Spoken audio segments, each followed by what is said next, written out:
کچھ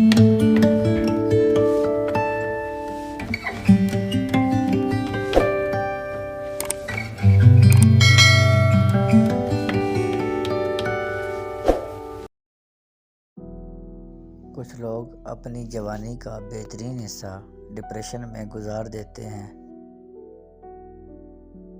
دنیا کا خوبصورت ترین تحفہ محبت ہے، جو ہم کسی کو دے تو سکتے ہیں مگر مانگ نہیں سکتے۔ مجھے لوگوں کو پڑھنا نہیں آتا، مگر ان پر اعتبار کر کے سبق ضرور مل جاتا ہے۔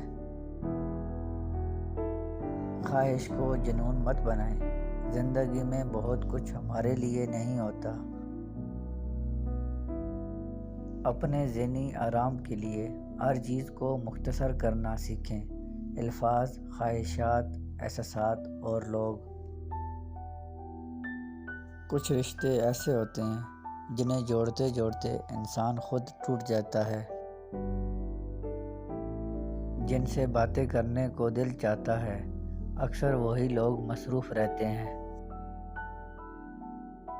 قدر نہ کرو تو رب چھین لیتا ہے، اور پھر چاہے وہ رزق ہو یا محبت۔ منزلیں بھی ان کو ملتی ہیں جو ایک دوسرے کے ساتھ مخلص ہوتے ہیں۔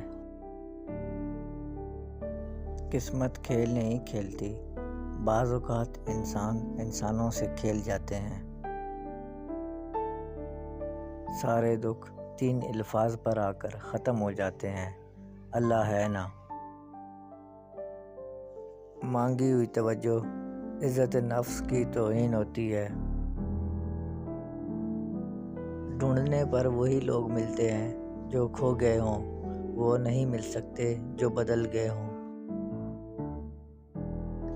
ایسا کیوں ہوتا ہے؟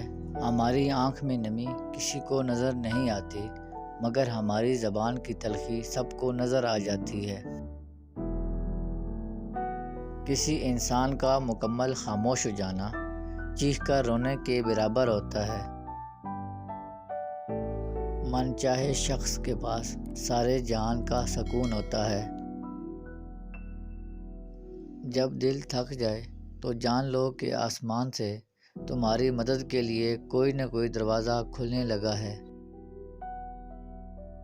ٹوٹنے کے بعد جو ہم میں ہمت آتی ہے نا، دراصل ہمارا رب ہمیں تھام چکا ہوتا ہے۔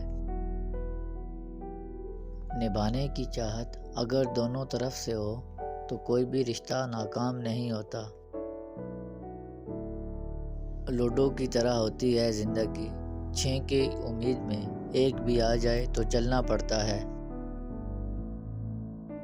ہاتھ کی لکیروں پر نہیں بلکہ ہاتھ بنانے والے پر یقین ہونا چاہیے۔ کسی ایک کا ہو جانا ہی بندگی ہے، ہر روز قبلہ بدلنے والے بے دین ہوتے ہیں۔ ہم کسی کے لیے اتنے ضروری بھی نہیں ہوتے جتنا ہم خود کو سمجھ لیتے ہیں۔ حضرت علی رضی اللہ تعالی عنہ نے فرمایا، جو شخص تمہارے خون میں سے نہ ہو پھر بھی تمہیں عزت دے اور پیار دے، بے شک وہ تمہارے لیے بہترین رشتہ ہے۔